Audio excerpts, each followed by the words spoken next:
Students, स्वागत है आप सभी का मेरे इस प्यारे से यूट्यूब चैनल में जिसका नाम है राशिद ई दुलेब और मैं हूं आपका राशि सर। तो आज हम लोग कक्षा 10 के चैप्टर नंबर 3 धातु और अधातु मेटल्स और नॉन मेटल्स का टॉप 30 क्वेश्चन लेके आया हूं। वैसे इस चैप्टर का मैं टॉप 60 क्वेश्चन करवाऊंगा। यह पार्ट 1 है। सबसे पहले हम लोग 30 क्वेश्चन करेंगे जो कि देखेंगे।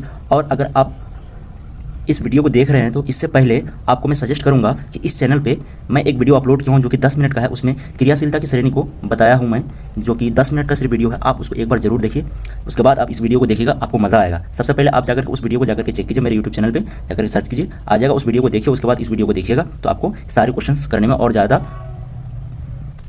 मज़ा आएगा आपको। अगर आप मेरे YouTube चैनल को अब तक अगर सब्सक्राइब नहीं किए हैं तो सबसे पहले मेरे चैनल को सब्सक्राइब कर दीजिएगा, लाइक कर दीजिएगा और अपने दोस्तों के साथ शेयर कर दीजिएगा। तो चलिए आज का सेशन स्टार्ट करते हैं। सबसे पहले हम लोग पहला क्वेश्चन पढ़ेंगे। पहला क्वेश्चन क्या बोल रहा है? पहला क्वेश्चन बोल रहा है कि सबसे अधिक विद्युत का सुचालक कौन सी धातु होती है? क्या पूछा गया है? सबसे अधिक विद्युत का सुचालक। सुचालक का मतलब क्या होता है कि जिससे करंट विद्युत जो है आसानी से पास कर सके, इलेक्ट्रिसिटी पास कर सके, उसी को हम लोग क्या बोलते हैं? सुचालक बोलते हैं। तो यहाँ पे क्या है कि जितने भी धातु होते हैं सभी क्या होते हैं कि विद्युत का सुचालक होते हैं। लेकिन यहाँ पे क्या पूछा कि सबसे अधिक किसमें विद्युत का प्रवाह सबसे ज़्यादा होता है? तो यहाँ पे हम लोग ऑप्शन पढ़ेंगे तो क्या क्या दिया हुआ? तांबा, एल्युमिनियम, चांदी और लोहा। सभी धातु हैं, सभी विद्युत का सुचालक होते हैं। लेकिन सबसे अधिक अगर पूछा जाएगा तो सबसे अधिक जो होता है विद्युत का सुचालक वो कौन होता है? चांदी होता है। कौन होता है? चांदी होता है। लेकिन एक फैक्ट ये भी याद रखिएगा कि चांदी जो है सबसे अधिक विद्युत का सुचालक होते हैं, लेकिन उसको घरों में तार के रूप में यूज़ नहीं किया जाता है। लेकिन घरों में जो तार का यूज़ जो होता है, जैसे इलेक्ट्रिसिटी पास होता है, उसमें जो है किसका उपयोग किया जाता है? तांबा का यूज़ किया जाता है। चांदी का क्यों नहीं यूज़ किया जाता है? अगर ये क्वेश्चन पूछ दिया जाए कि चांदी जो है सबसे ज़्यादा विद्युत का सुचालक होते हैं, लेकिन फिर भी तार के रूप में चांदी का उपयोग नहीं होता है, इसका उपयोग होता है तांबे का होता है। अगर इसका आंसर अगर पता है तो आप कमेंट में लिख सकते हैं, और अगर नहीं पता है तो मैं आपका इसका रीज़न बता रहा हूँ कि चांदी जो होता है, चांदी का जो होता है गलनांक जो होता है ना, बहुत कम होता है। क्या होता है? इसका गलनांक, जिसको हम लोग मेल्टिंग पॉइंट बोलते हैं, क्या होता है? बहुत कम होता है। जिसके कारण अगर इसको थोड़ा सा अगर ज़्यादा टेम्परेचर मिल जाएगा तो चांदी क्या हो जाएगी? वो गल जाएगी। इसलिए चांदी का जो है उपयोग जो है तार के रूप में नहीं होता है, जिस वजह से किसका उपयोग किया जाता है? तांबे का उपयोग किया जाता है। लेकिन यहाँ पे क्वेश्चन आपको ये पूछ रहा था कि सबसे ज़्यादा विद्युत का सुचालक कौन है? तो सुचालक जो है चांदी ही है। आपको वो वाला जो कॉन्सेप्ट है वो भी बता दिया मैं, ठीक है। उसके बाद अगला क्वेश्चन पढ़ेंगे हम लोग। दूसरा क्वेश्चन क्या बोल रहा है कि निम्नलिखित में कौन सा अधातु है? क्या पूछ रहा है? अधातु है। देखिए, सबसे पहली बात, धातु और अधातु का डेफिनेशन जो होता है वो किस प्रकार होता है कि धातु का जो डेफिनेशन होता है कि जितने भी धातु होते हैं ना, उससे क्या होता है कि वो धातु इलेक्ट्रॉन का त्याग करता है। क्या करता है? इलेक्ट्रॉन का त्याग करता है। और इलेक्ट्रॉन जब त्याग करेगा तो धातु के ऊपर चार्ज जो होता है वो किसमें क्या आ जाता है? उसमें चार्ज जो है प्लस आ जाता है। जैसे कि अगर सोडियम को ही देखा जाए कि सोडियम क्या धातु है, तो सोडियम क्या करता है कि सोडियम एक इलेक्ट्रॉन को त्याग करके सोडियम प्लस में चेंज हो जाता है। तो धातु क्या होता है कि इलेक्ट्रॉन का त्याग करता है, और जिसके कारण उस पर जो चार्ज आता है, आयन जो आता है, वो कैसा आता है? धनात्मक आता है, प्लस आता है। यहाँ पे क्या पूछा है आपको? अधातु पूछा है। तो अधातु इसका जस्ट उल्टा होता है कि अधातु जो होता है वो इलेक्ट्रॉन को ग्रहण करके, जब इलेक्ट्रॉन कोई भी तत्व अगर इलेक्ट्रॉन को अगर ग्रहण करेगा तो उस पर जो चार्ज आएगा उस पर चार्ज माइनस आ जाएगा। जैसे कि सल्फर क्या करता है कि 2 इलेक्ट्रॉन को ग्रहण करता है और इसके ऊपर चार्ज H2 माइनस हो जाता है। तो यहाँ पे क्या पूछा गया कि अधातु कौन है? तो अधातु जो है, सोडियम क्या होता है? धातु होता है। मैग्नीशियम क्या होता है? धातु होता है। कैल्शियम क्या होता है? धातु होता है। ऑप्शन नंबर बी जो है ये क्या है? गंधक। गंधक को हम लोग सल्फर बोलते हैं। गंधक का दूसरा नाम क्या है? सल्फर। तो सल्फर जो होता है वो क्या होता है? अधातु होता है। इसलिए इसका आंसर कौन सा चल जाएगा? 2 नंबर आंसर चल जाएगा। अगला क्वेश्चन पढ़ेंगे हम लोग कि धातुओं की चमक को क्या कहते हैं? क्या बोल रहा है कि धातुओं की चमक को क्या कहते हैं? कि धातु के जो है ना बहुत सारे गुण होते हैं। जैसे धातु क्या होते हैं? विद्युत के सुचालक होते हैं। धातु में चमक होती है। धातु को पीटने पर उस पर टन टन की आवाज़ होती है। धातु में जो है ना तन्यता होती है, उसको खींच सकते हैं आप, ठीक है। कुछ बहुत सारे ऐसे क्या कहते हैं कि उसकी विशेषता होती है जिससे धातुओं को पहचाना जा सकता है। तो यहाँ पे क्या बोला गया है क्वेश्चन में कि धातुओं की चमक को क्या कहते हैं? तो यहाँ ऑप्शन पढ़ेंगे तन्यता। चमक के बारे में पूछा तो तन्यता से कोई लेना देना नहीं है। आघात वर्धनीयता ये भी नहीं है। यहाँ पे सी नंबर ऑप्शन देखेंगे, धात्विक चमक। नाम से पता चल रहा है क्या? धात्विक चमक। इसमें चमक वर्ड आ गया, इसलिए इसका आंसर कौन सा जाएगा? धातुओं में जो चमक होता है उसको हम लोग क्या बोलते हैं? धात्विक चमक बोलते हैं। अगला क्वेश्चन पढ़ेंगे हम लोग। अगला क्वेश्चन क्या कह रहा है कि निम्नलिखित में कौन सी धातु को चाकू से आसानी से काटी जा सकती है? मतलब ऐसा कौन सा धातु है जिसको हम लोग चाकू से काट सकते हैं? अगर धातु की अगर विशेषता अगर आपको पता है तो धातु क्या होता है? जनरली बहुत ज़्यादा कठोर होते हैं, ठोस होते हैं। लेकिन एक ऐसा धातु होता है जिसको हम लोग क्या करते हैं कि चाकू से भी काट सकते हैं। कौन सा? और ये क्वेश्चन जो है बहुत ज़्यादा इंपॉर्टेंट है, और ये क्वेश्चन बिहार बोर्ड में बहुत बार आया हुआ है। आज जो 30 क्वेश्चन करवा रहा हूं मैं इस पार्ट 1 में, आप इसको अच्छे से कर लीजिए और आपको यहां से डायरेक्ट 2 से 3 सवाल 2027 के बोर्ड में आपको देखने को मिल जाएंगे। आप अगर ये सेशन को कर रहे हैं तो पूरा वीडियो को पूरा देखिएगा और लास्ट तक देखिएगा, आपको मजा आएगा, सारा क्वेश्चन करते हुए मजा भी आएगा आपको, और आपका जो तैयारी में जो है और ज़्यादा बूस्ट मिलेगा और आपको और ज़्यादा अपने अंदर कॉन्फिडेंस और ज़्यादा बढ़ेगी। इसलिए अगला क्वेश्चन की तरफ हम लोग, ये क्वेश्चन को पढ़ते हैं हम लोग कि क्या बोल रहा है कि निम्नलिखित में कौन सी धातु को चाकू से आसानी से काटी जा सकती है। तो कौन सा धातु को चाकू से आसानी से काटा जा सकता है? लोहा को नहीं काट सकते हैं, तांबा को नहीं। ये जो सोडियम है, सोडियम को क्या कर सकते हैं कि चाकू से आसानी से काट सकते हैं। और सोडियम के बारे में एक विशेषता ये भी है कि सोडियम को जो है हम लोग खुली हवा में नहीं रख सकते हैं, क्योंकि जब इसको खुली हवा में रखेंगे सोडियम को, तो सोडियम जो है ऑक्सीजन के साथ, हवा के साथ रिएक्शन करके वो क्या कर जाता है कि सोडियम में आग पकड़ लेती है। इसलिए सोडियम को किसमें, केरोसिन तेल में डुबा के रखा जाता है ताकि वो हवा के साथ रिएक्शन नहीं करे।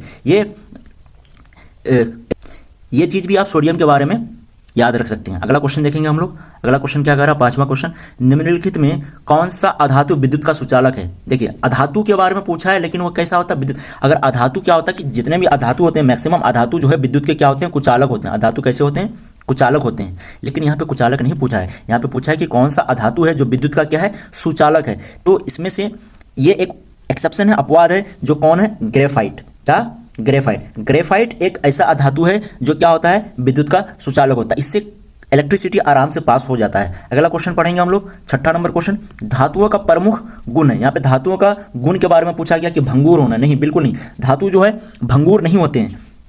विद्युत का कुचालक होना, अभी बताया कि धातु जो होता है विद्युत का सुचालक होता है। धातु क्या होता है, विद्युत का सुचालक होता है, और अधातु क्या होता है, विद्युत का कुचालक होता है। लेकिन यहाँ पे धातु का गुण पूछा है, तो विद्युत का कुचालक ये धातु का गुण नहीं है, अधातु का गुण है। तन्यता होना, ये धातु का प्रमुख एक गुण है। क्या, तन्यता होना। धातु को पीट के उसको तन्य किया जा सकता है, इसलिए ये धातु का एक गुण है। इसलिए इसका आंसर कौन सा चल जाएगा, सी नंबर आंसर चल जाएगा। अगला क्वेश्चन हम लोग पढ़ेंगे। अगला क्वेश्चन क्या है, 7वां नंबर। अगला क्वेश्चन ये है कि धातुओं की ऑक्सीजन से अभिक्रिया करने पर क्या बनता है। जितना भी धातु है, जैसे मान लेते हैं कि सोडियम है, सोडियम एक धातु है। धातु जब ऑक्सीजन से अभिक्रिया करेगा तो क्या बनाएगा, ऑक्सीजन से अभिक्रिया करेगा। जितना भी धातु है जब ऑक्सीजन से अभिक्रिया करता है तो क्या बनाता है, ऑक्साइड बनाता है। क्या बनाता है, ऑक्साइड बनाता है। जैसे कि यहाँ पे आप एग्जांपल के तौर पे देख सकते हैं कि सोडियम जो है ऑक्सीजन के साथ रिएक्शन कर रहा है, तो ये क्या बन जाएगा, सोडियम ऑक्साइड बन जाएगा, Na2O। इसको हम लोग क्या बोलेंगे, सोडियम ऑक्साइड। तो यहाँ पे सोडियम क्या है, धातु है, तो यहाँ पे धातु का क्या बना है, ऑक्साइड बना है। तो धातु जब भी रिएक्शन करती है किसके साथ, ऑक्सीजन के साथ, तो क्या बनता है, धातु का ऑक्साइड बनता है। क्या बनता है, धातु का ऑक्साइड। तो धातु का क्लोराइड नहीं बनेगा। क्लोराइड क्यों बनेगा, क्योंकि क्लोराइड बनने के लिए तो क्लोरीन के साथ रिएक्शन करना चाहिए। सल्फाइड भी नहीं बनेगा। सल्फाइड बनने के लिए किसके साथ रिएक्शन करेगा, सल्फर से रिएक्शन करेगा। नाइट्राइड भी नहीं बनेगा। नाइट्राइड अगर बनेगा तो किसके साथ रिएक्शन करना चाहिए, नाइट्रोजन के साथ रिएक्शन करना चाहिए। लेकिन यहाँ पे धातु किसके साथ रिएक्शन कर रहा है, ऑक्सीजन के साथ रिएक्शन कर रहा है, तो क्या बनेगा, ऑक्साइड बनेगा। इसलिए इसका आंसर कौन सा चल जाएगा, बी चल जाएगा। अगला क्वेश्चन हम लोग पढ़ेंगे, अधिकांश धातु ऑक्साइड का स्वभाव होता है। मतलब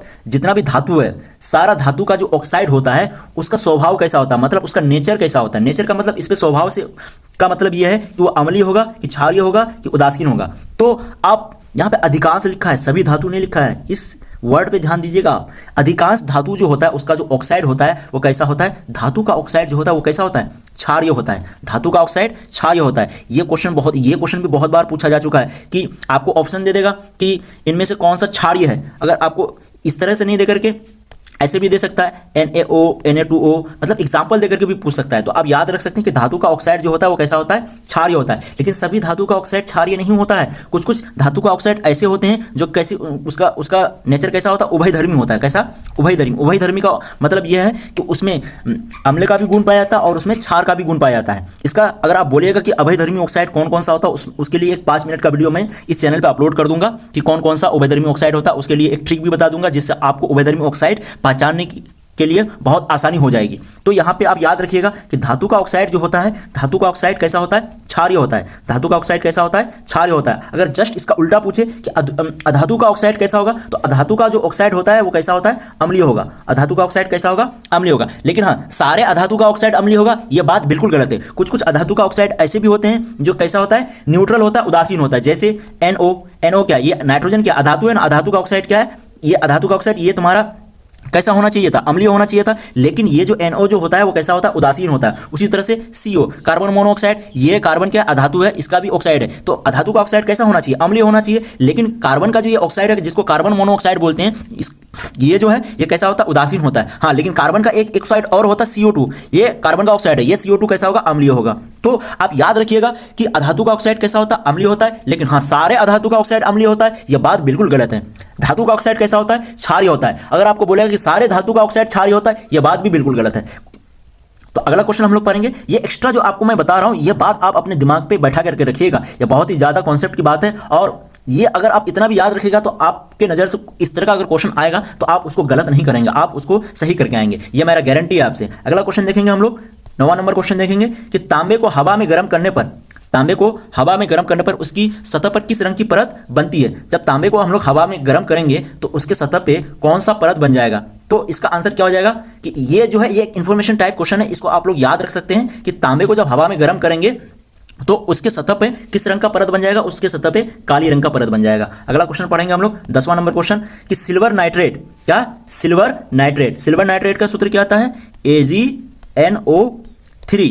सिल्वर नाइट्रेट के विलयन में तांबा को डालने पर, इसके विलयन में किसको डालेंगे हम लोग, कॉपर को डालेंगे। तांबा किसको बोलते हैं, कॉपर को बोलते हैं। तांबे को डालने पर क्या होता है, देखिए कि आप क्रियाशीलता की श्रेणी अगर आप पढ़े हैं, अगर नहीं पढ़े हैं तो मैं इस चैनल पे वीडियो को अपलोड कर चुका हूं, आप जाके उसको देख सकते हैं कि उसमें मैं क्रियाशीलता की श्रेणी में बताया हूं कि ये जो कॉपर जो है, कॉपर के नीचे कौन आता है क्रियाशीलता की श्रेणी में, ये Ag आता है। कॉपर के नीचे कौन आता है, Ag आता है। जो क्रियाशीलता की श्रेणी में नीचे आता है वो क्या होते हैं कि कम क्रियाशील होते हैं, और जो ऊपर रहते हैं वो अधिक क्रियाशील होते हैं क्रियाशीलता की श्रेणी में।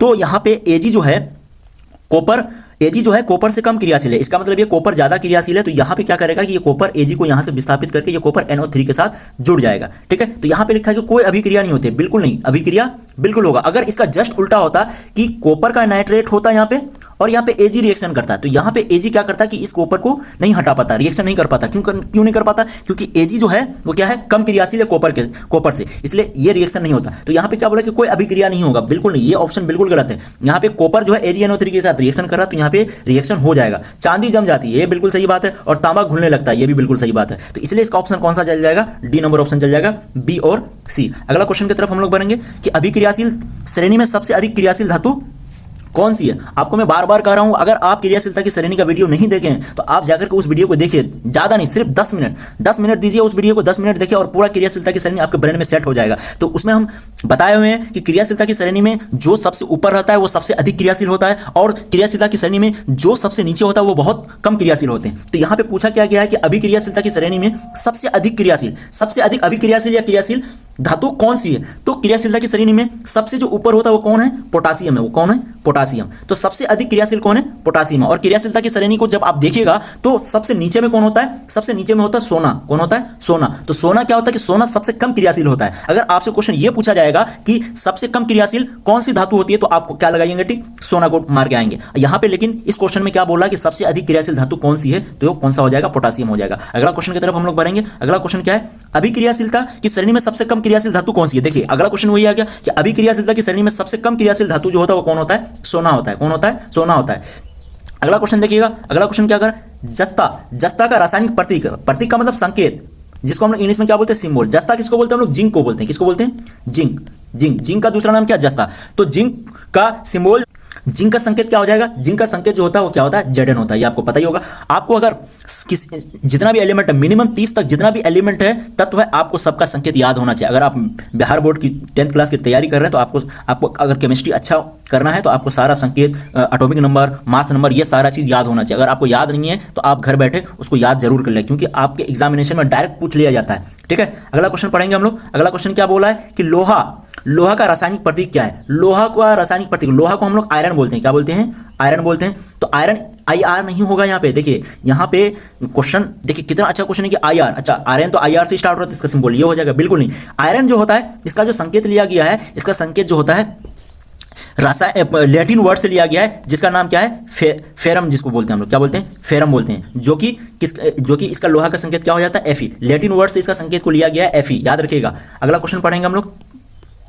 यहाँ पे क्या बोल रहा है कि एल्युमिनियम ऑक्साइड का रासायनिक सूत्र क्या होता है, किसका ऑक्साइड पूछ रहा है, एल्युमिनियम। अगर इसका आपको किसी का अगर रासायनिक सूत्र पूछ रहा है तो आप यहाँ पे देखिए सबसे पहले क्या लिखा हुआ एल्युमिनियम, तो एल्युमिनियम लिख लीजिए। और एल्युमिनियम पे जो चार्ज जो होता है वो +3 होता है। और यहाँ पे क्या है ऑक्साइड क्या होता है, O होता है और उस पर चार्ज कैसा होता है, माइनस होता है। तो यहाँ पे क्या करना है कि इसका चार्ज इस पे डाल दीजिए और इसका एल्युमिनियम का चार्ज ऑक्सीजन पे चल जाएगा और ऑक्सीजन का चार्ज यहाँ पे किस पे चल जाएगा, एल्युमिनियम पे चल जाएगा। तो क्या बन जाएगा Al2O3। तो इसको हम लोग क्या बोलते हैं, एल्युमिनियम ऑक्साइड बोलते हैं। तो यहाँ पे कौन सा ऑप्शन मैच कर रहा है, ऑप्शन मैच कर रहा है बी नंबर। एल्युमिनियम ऑक्साइड का सूत्र क्या होता है, Al2O3 बोलते हैं। और Al2O3 को हम लोग बॉक्साइड भी बोलते हैं। बॉक्साइड का सूत्र भी क्या होता है, Al2O3 होता है। ये भी याद रखिएगा आप लोग। अगला क्वेश्चन हम लोग पढ़ते हैं, क्या है, गैल्वेनीकरण, जिसको हम लोग क्या बोलते हैं, गैल्वेनाइजेशन में लोहे पर किस धातु की परत चढ़ाई जाती है।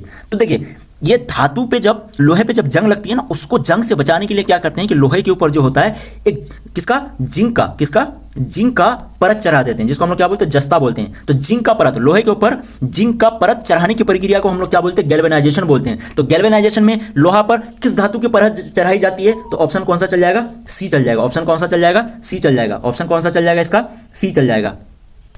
अगला क्वेश्चन हम लोग पढ़ेंगे। अगला क्वेश्चन क्या कह रहा है कि लोहे में जंग लगने के लिए किसकी आवश्यकता होती है। तो देखिए अगर आप मेरा स्टार्टिंग का 2 लेक्चर अगर किए हैं पहला चैप्टर का, तो उसमें भी मैं बताया हूं कि लोहे में जंग लगने के लिए किसकी जरूरत होती है। एक तो लोहा तो होता है, जंग लगने के लिए ऑक्सीजन की जरूरत होती है और उसके साथ साथ किसकी जरूरत होती है, जल की जरूरत होती है, पानी की जरूरत होती है। इसलिए लोहे के फॉर्मूले में क्या होता है, Fe2O3 और यहाँ पे X क्या होता है, H2O। यहाँ पे लोहा ऑक्सीजन के साथ रिएक्शन करके उसका तो ऑक्साइड बना जाता है। और यहाँ पे एक बात ये भी याद रखिएगा कि जंग में जो होता है ना, आयरन का यहाँ पे 2 रूप होता है, एक होता है फेरस और दूसरा होता है फेरिक, जिसका फेरस को हम लोग +2 बोलते हैं और फेरिक को +3 बोलते हैं। जंग में जो होता है लोहा का कौन सा फॉर्म होता है, Fe3+ होता है, फेरिक में होता है वो, ठीक है। ये क्वेश्चन भी पूछ सकता है कि लोहा में जंग लगने के लिए जो लोहा जो होता है वो किस रूप में होता है, Fe3+ में होता है कि Fe2+ में होता है, तो Fe3+ में होता है। तो यहाँ पे क्या क्वेश्चन पूछा है कि लोहा में जंग लगने के लिए किसकी जरूरत पड़ती है, ऑक्सीजन की और जल की। इसलिए इसका ऑप्शन कौन सा चल जाएगा, ए चल जाएगा। इसका ऑप्शन कौन सा चल जाएगा, ए चल जाएगा। अगला क्वेश्चन पढ़ेंगे हम लोग। अगला क्वेश्चन क्या कह रहा है कि जंग का रासायनिक नाम क्या है, जंग का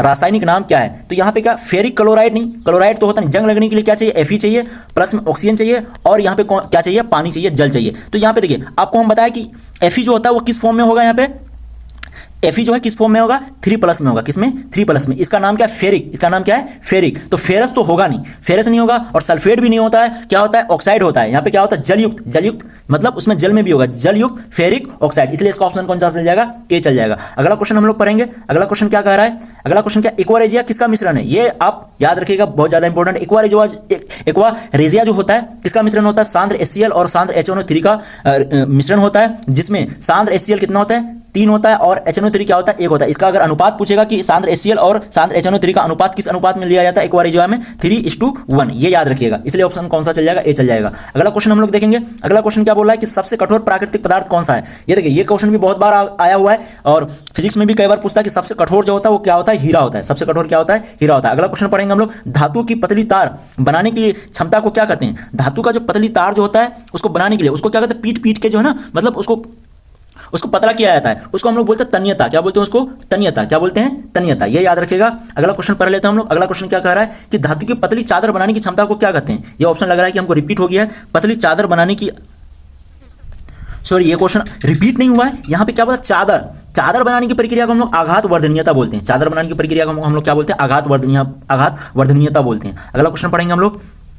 पारा किस अवस्था में पाया जाता है। पारा किस अवस्था में पाया जाता है। पारा जो है जिसको हम लोग मरकड़ी बोलते हैं, ये किस अवस्था में पाया जाता है, द्रव अवस्था में पाया जाता है। ये बहुत ही इंपॉर्टेंट है। पारा एक ऐसा धातु है जो किस में पाया जाता है, द्रव अवस्था में पाया जाता है। ये आप याद रखेंगे। ये कभी भी डायरेक्ट कई बार पूछा भी जा चुका है और आगे भी 2027 में बिल्कुल आ सकता है। अगला क्वेश्चन पढ़ेंगे हम लोग। अगला क्वेश्चन क्या है कि ब्रोमीन किस अवस्था में पाया जाता है। ब्रोमीन जो होता है, ब्रोमीन भी क्या होता है, ब्रोमीन एक अधातु है। सॉरी वहां पे पारा को अधातु बोल दिए, पारा क्या होता है, धातु होता है। जो मरकड़ी होता है या ब्रोमीन क्या होता है, ब्रोमीन जो है ये अधातु होता है। ब्रोमीन जो होता है ये भी किसमें पाया जाता है, द्रव अवस्था में पाया जाता है। अगला क्वेश्चन पढ़ेंगे हम लोग। अगला क्वेश्चन क्या है, सोडियम जो है जल से अभिक्रिया करके कौन सी गैस उत्पन्न करती है। तो सोडियम जो है जब इसको जल के साथ रिएक्शन करवाएंगे, पानी के साथ रिएक्शन करवाएंगे, तो यहाँ पे हाइड्रोजन गैस निकलती है। कि कौन सी गैस निकलती है, यहाँ पे हाइड्रोजन गैस निकलती है। इसलिए इसका ऑप्शन कौन सा चल जाएगा, सी चल जाएगा। अगला क्वेश्चन पढ़ेंगे हम लोग। अगला क्वेश्चन क्या बोला है कि धातु जो है अम्ल के साथ रिएक्शन करके क्या बनाता है। धातु, कोई भी धातु जो है अम्ल के साथ रिएक्शन करके क्या बनाता है। आप अगर मेरा उस वीडियो को नहीं देखे हैं क्रियाशीलता की श्रेणी में, तो उसमें भी मैं बताया हूं कि धातु जो है अम्ल के साथ रिएक्शन करता है तो हाइड्रोजन गैस निकलता है। जैसे कि आप यहाँ पे एक एग्जांपल ले लेते हैं,